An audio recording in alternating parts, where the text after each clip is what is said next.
हमें उम्मीद है कि बहुत जल्द आपको खबर मिलेगी कि ग्वालियर लोकसभा से भी और मुरैना से भी जो हमारे प्रत्याशी हैं कांग्रेस पार्टी के, उनका नाम जहाँ तक मुझे जानकारी है कि आजकल में डिक्लेयर होना चाहिए है। हमें तो बस इसी की इंतज़ार है, क्योंकि क्या है कि सब कार्यकर्ता में काफ़ी जोश भी है, उत्साह भी है। जितना जल्द टिकट घोषित होगा उतना हमें लाभ मिलेगा, क्योंकि इस बार जो मैंने जो स्वयं माहौल देखा है मुरैना में भी ग्वालियर में भी, संभावना है कि अब 2 सीटों पे इस बार हम जीत सकते हैं बहुत सालों बाद।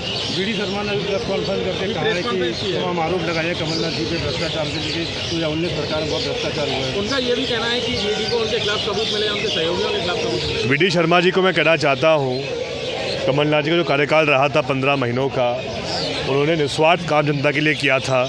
उनका एक ही प्रयास था कि मध्य प्रदेश में किसानों को लाभ मिले, फसल का सही दाम मिले, कर्ज माफ़ हो, युवाओं को रोज़गार के अच्छे नए मौका मिले, अवसर मिले।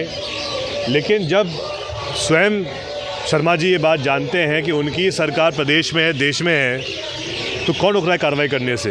कहीं ना कहीं ये बात हम सब जानते हैं, कमलनाथ जी पर एक भी कोई ऐसा कोई मुद्दा है नहीं कि उनको घेर सकते हैं।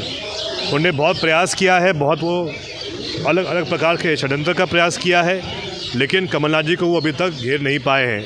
और क्योंकि वो उनको साफ दिख रहा है कि छिंदवाड़ा से एक बार फिर कांग्रेस को भारी बहुमत से जीत मिलेगी, इसलिए वो घबराए हुए हैं और ऐसे बेफजूल बयान दे रहे हैं। दिग्विजय सिंह ने भी कहा है कि 400 नामांकन कराएंगे जिससे बैलेट पेपर से चुनाव हो सके, फिर एक बार ईवीएम पर सवाल उठाया है। मैंने तो पहले भी कहा है, चाहे मैं स्वयं लगातार 3 बार जीत के आया हूँ ईवीएम के माध्यम से, लेकिन कहीं ना कहीं जब मशीन की बात आती है, तो जब आज के ज़माने में आईफोन जैसे चीज़ें हैक हो रही हैं, तो ईवीएम क्या है? कहीं ना कहीं सबकी ये भावना है, चाहे नेता हो, चाहे आम जन भी हो, आम मतदाता हो, सब चाहते हैं कि चुनाव की प्रक्रिया ऐसी प्रक्रिया होती है जिस पे सदैव ट्रांसपेरेंसी होनी चाहिए है, पारदर्शिता होनी चाहिए है। और इसीलिए आज भी मैं कहता हूँ कि पूरे देश भर में मतदान बैलेट पेपर से किया जाए, ये हमारी मांग हमेशा रहेगी। कांग्रेस के बड़े नेता विधायक तक पलायन कर रहे हैं, क्या बड़ा कारण है चुनाव के समय सब पलायन कर रहे हैं? ये बात सही है कि इस बार जो परिणाम आए थे विधानसभा चुनाव में, हमें उसकी उम्मीद नहीं थी।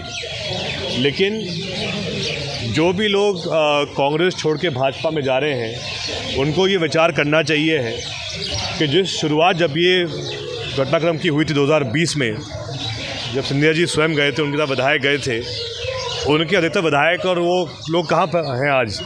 इमरती देवी की हम बात करें, क्या वो विधायक या मंत्री हैं आज के दिन? नहीं है। आप बात करें मुरैना की, तो रघुराज कंसाना जी की बात करें, वो भी आज कोई पद पे नहीं है। हम बात करें कमलेश जाटव जी की, वो भी आज कोई पद पे नहीं है। मुन्नालाल गोयल जी की हम बात करें, वो भी आज कोई पद पे नहीं है। तो जो लोग को कांग्रेस ने विधायक बनाया था, आज उनकी कोई भी उनका सम्मान नहीं बचा है भाजपा में। और जब भाजपा के नेता स्वयं कह रहे हैं कि कचरा आ रहा है हमारी पार्टी में, तो फिर कोई क्यों जाएगा कांग्रेस छोड़ के? लेकिन जो लोग छोड़ के गए भी हैं, कांग्रेस छोड़ के गए हैं, कहीं ना कहीं उनको भी अब इसका बात का एहसास हो रहा है कि भाजपा में ना उनका सम्मान है, ना उनकी इज्जत है। इंडिया गठबंधन की बड़ी महारैली हुई आज दिल्ली के अंदर। जी ज़रूर, सबका उद्देश्य एक ही है कि इंडिया को जीतना चाहिए है, और इंडिया तब जीत पाएगा जब हमारे किसानों को सही सम्मान मिलेगा, पुनः नए रोज़गार के अवसर दिए जाएंगे, और जो भाजपा की महंगाई की मार जो आज पड़ रही है आम जन पर, वो ख़त्म तभी हो पाएगी जब पुनः एक बार मौका इंडिया गठबंधन को मिल पाएगा।